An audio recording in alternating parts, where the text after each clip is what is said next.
आप सबको बहुत बहुत धन्यवाद।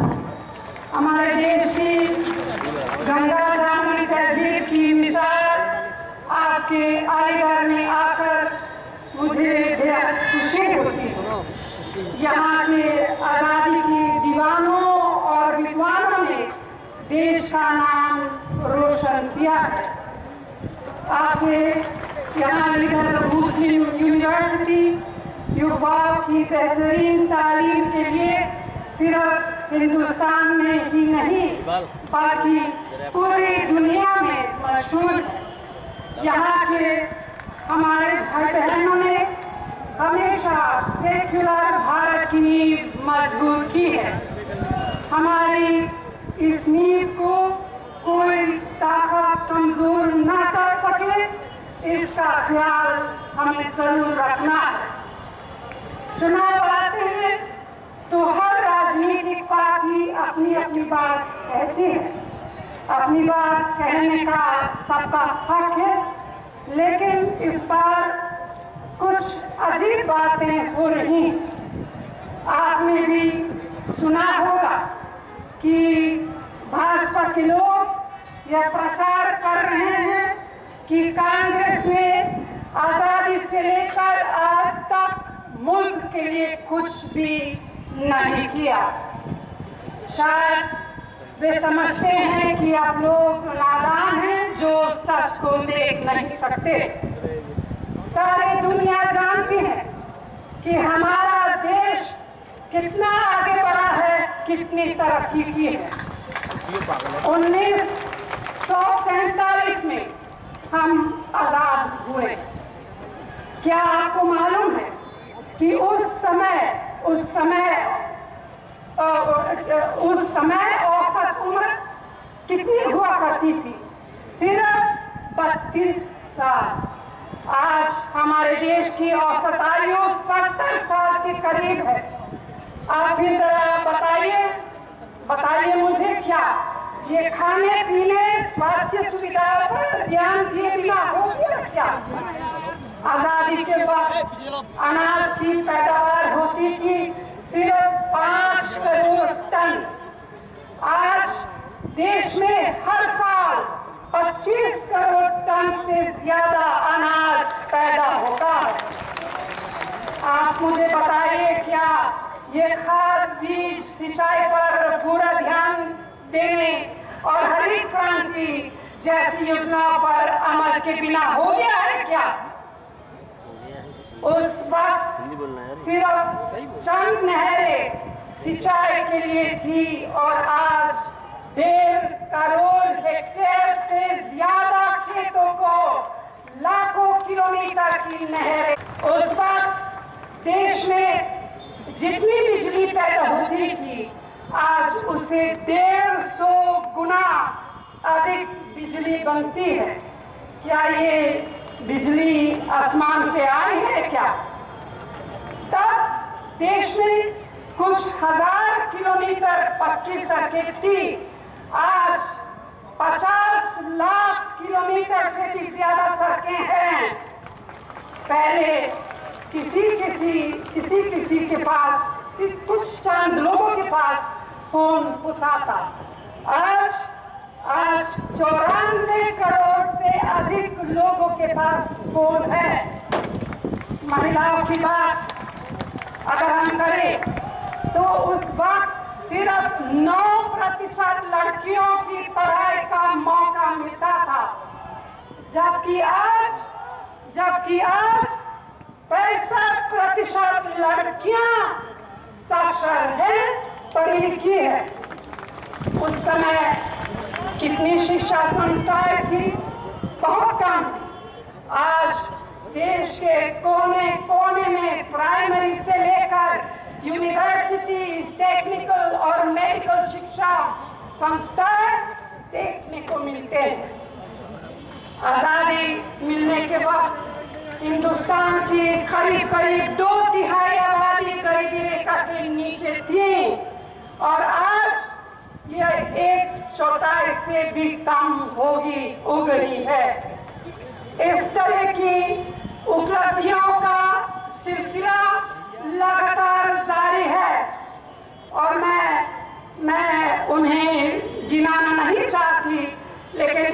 जिक्र जरूर करना चाहती हूँ, जो अभी हाल की कामयाबी है।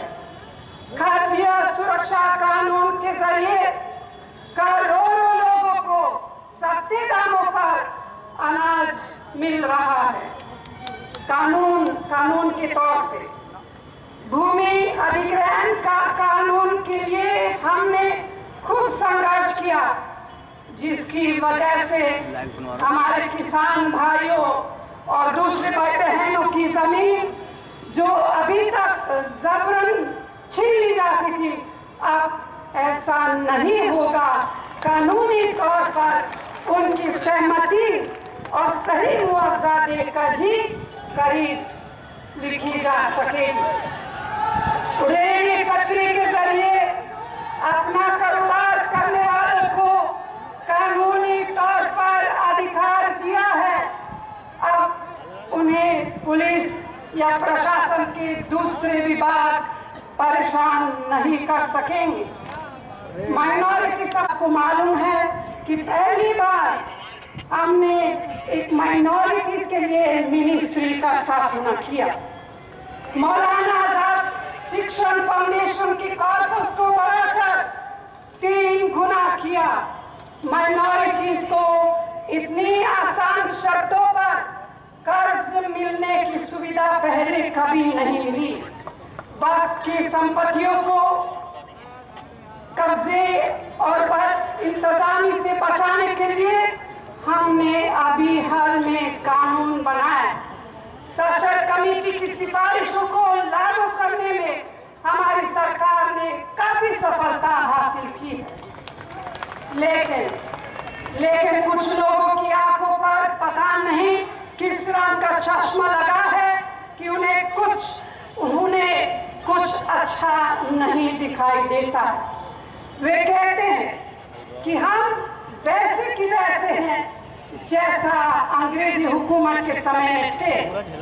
हमारे विरोधी अपने को हर मर्ज की दवा समझते हैं और कांग्रेस पर उल्टे सीधे इल्जाम लगाते हैं।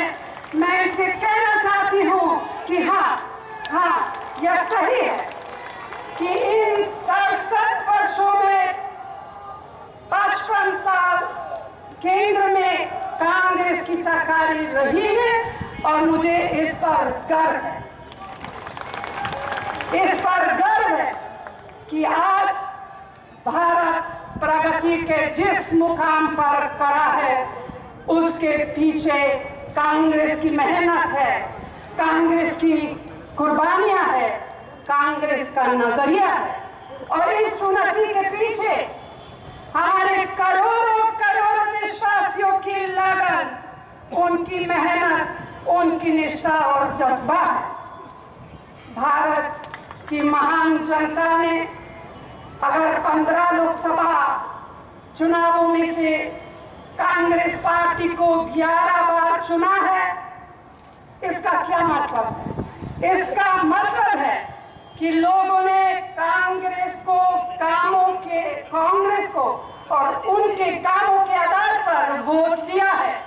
इसी तरह के काम हम आगे भी लगातार करते रहेंगे। जैसा कि अपने चुनाव घोषणा पत्र में तमाम दूसरे वादों के साथ साथ स्वास्थ्य का अधिकार के जरिए मुफ्त दवा और इलाज की सुविधा का हमने वादा किया है सभी लोगों के लिए। भूमिहीन और गरीब परिवारों के सिर पर छत हो, इसके लिए आवास के अधिकार का हमारा वादा है। छोटे उद्योगों की मदद देकर उन्हें बढ़ावा देने का हमारा संकल्प है। ये सिर्फ कुछ मिसालें हैं जिनका जिक्र अभी मैंने किया है। तो बहनों और भाइयों, आज हमारा देश, हमारा पूरा समाज दो राह पर खड़ा है। दो बिल्कुल अलग अलग विचारधाराएं आज एक दूसरे के आमने सामने हैं। एक तरफ कांग्रेस की विचारधारा है जो देश को एक ऐसी दिशा में ले जाना चाहती जिसमें आर्थिक विकास के साथ साथ कमजोर, निर्धन और मध्य वर्ग की चिंता हो, उसकी जरूरतें पूरी हो, उनका भी विकास हो। दूसरी तरफ वो विचारधारा है, भाजपा की विचारधारा है, जो देश को उस रास्ते पर ले जाना चाहती है जहां एक आम नागरिक की पहचान उसकी योग्यता और क्षमता से नहीं बल्कि उसके धर्म, उसकी जाति, उसके वर्ग से हो। उनकी विचारधारा है कि अगर आप उनकी सोच के साथ हैं तो आप देश प्रेमी हैं, अगर आप उनकी सोच के साथ नहीं हैं तो आप देशभक्त नहीं।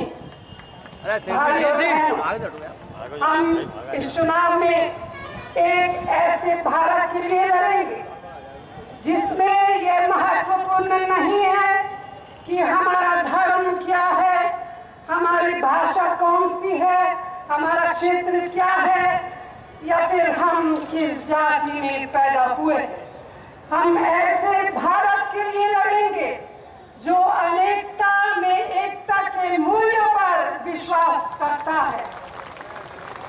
यह मूल्य जो भारत की आत्मा है, और ऐसे भारत के लिए हम लड़ेंगे जहां सिर्फ यह महत्वपूर्ण है कि हम सब भारतवासी हैं। हम इस चुनाव में एक ऐसे भारत के लिए लड़ेंगे जो सिर्फ कुछ चंद लोगों का नहीं बल्कि एक ऐसा भारत जो हम सबका है, उस पर हम सबका बराबर हक है। तो भाइयों बहनों, अब फैसला आपके हाथ में है। आप कौन सा रास्ता चुनेंगे आपके हाथ में है।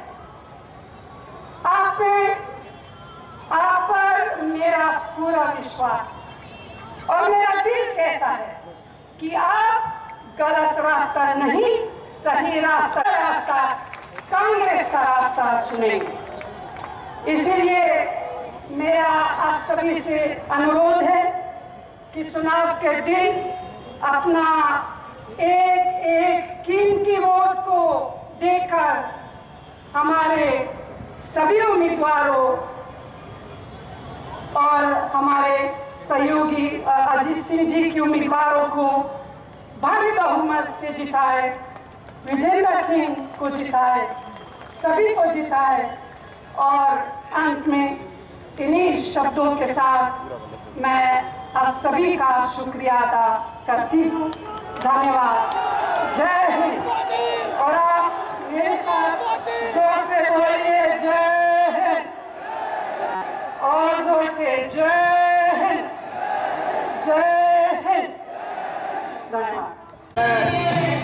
अखिल भारतीय कांग्रेस कमेटी की अध्यक्ष, त्याग और बलिदान की देवी माननीय सोनिया गांधी जी, उत्तर प्रदेश के प्रभारी अविनाश पांडे जी, बड़े भाई प्रदीप माथुर जी, नसीम पठार जी, बड़े भाई नसीम सिंह जी, हमारे बीच में बरौनी क्षेत्र के विधायक डॉक्टर दलबीर सिंह का जो आशीर्वाद दिया, और हम उनसे वादा करते हैं माननीय आने वाली 10 तारीख को हम यहाँ से अपने कैंडिडेट को जिता के भेजेंगे। ये बात हमारे यहाँ के कांग्रेसियों की तरफ से, यहाँ की जनता की तरफ से आपको वादा देते हैं। और यहाँ से आए हुए क्षेत्र के समस्त आए हुए